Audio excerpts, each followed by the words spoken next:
Hello everyone, I'm Darshana.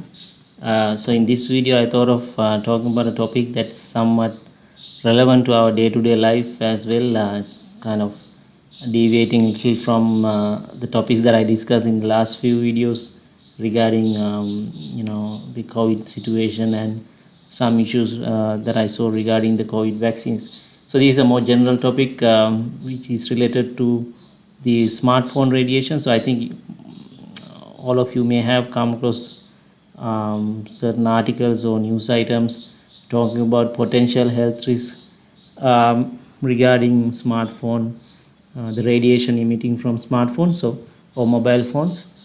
So I thought of just doing a little experiment, a very crude experiment.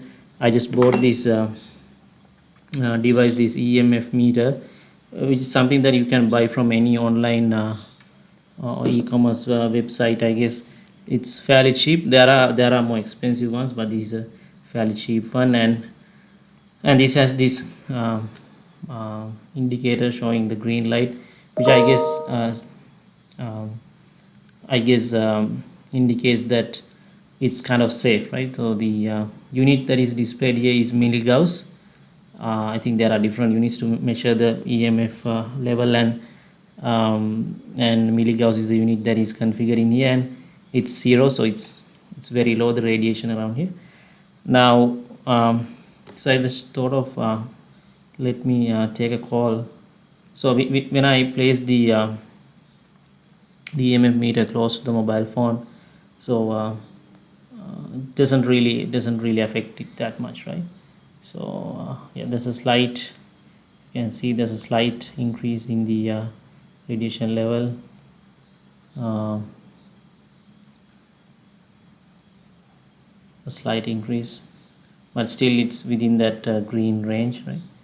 If it goes above that, now there's a little, gets yellow, that means it's a little high. So I'll take a call from this one. So this phone is just a regular phone that I bought from a local phone shop. I guess it is TRC approved, Telecommunication Regulatory Commission approved, in the Sri Lankan one. So let me take a call.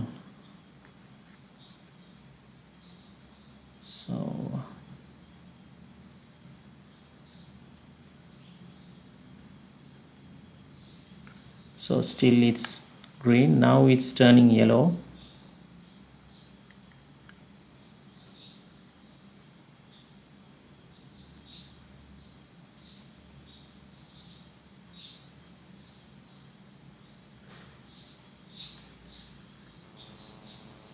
It's turning yellow, and you can see it just turned red, right? It might not be really visible.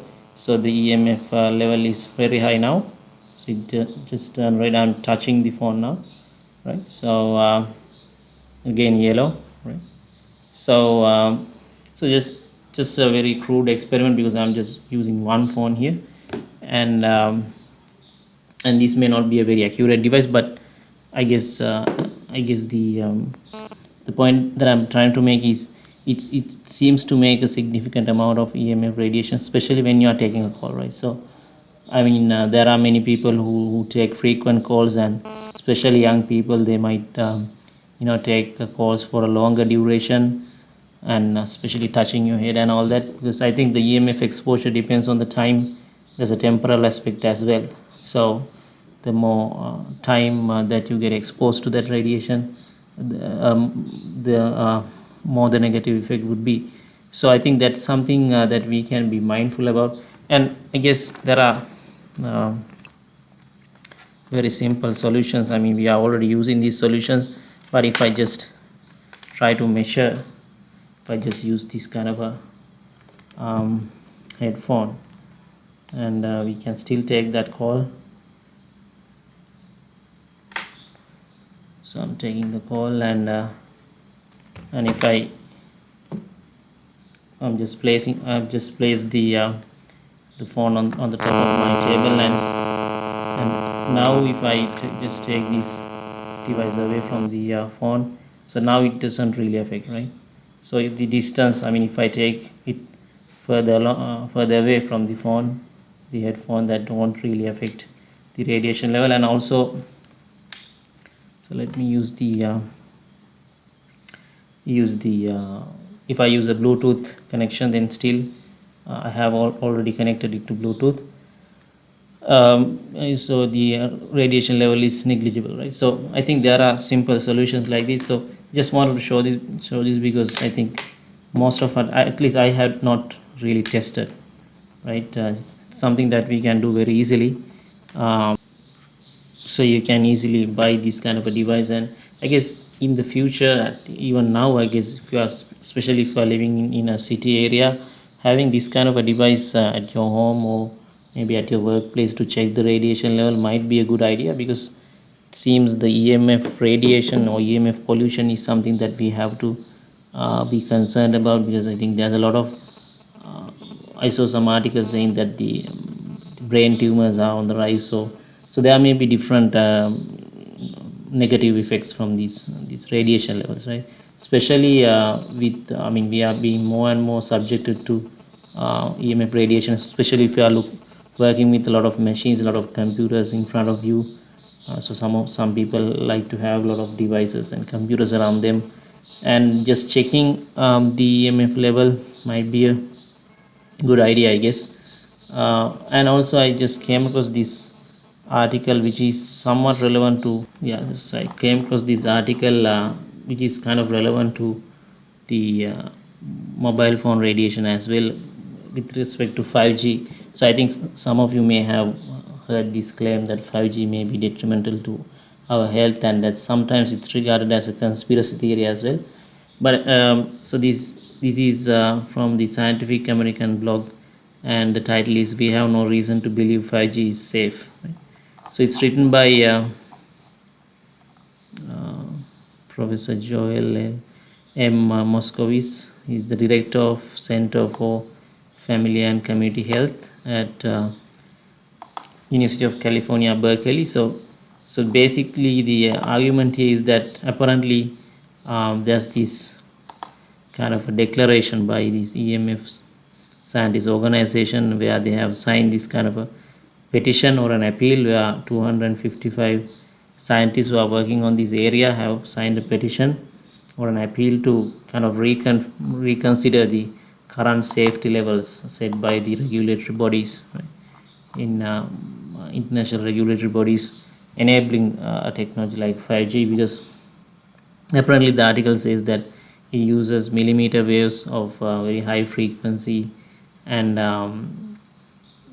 there would be antennas every 100-200 meters, so there could be more and more exposure, and it uses new technologies like beamforming, massive MIMO, and things like that, which might increase the radiation that is emitted from those antennas, right? So I guess if you have 5G antennas around, or if you suspect that there could be unsafe level of radiation, I guess anybody can just use a device like this, I guess, and check whether there's any noticeable effect, right? So in the future, I think this is something that you might have to consider when choosing a place to live or work, even, I guess, sometimes, because there could be, and according to the article, there could be effects on your health, like there could be obviously with the unsafe level of radiation, there would be effects on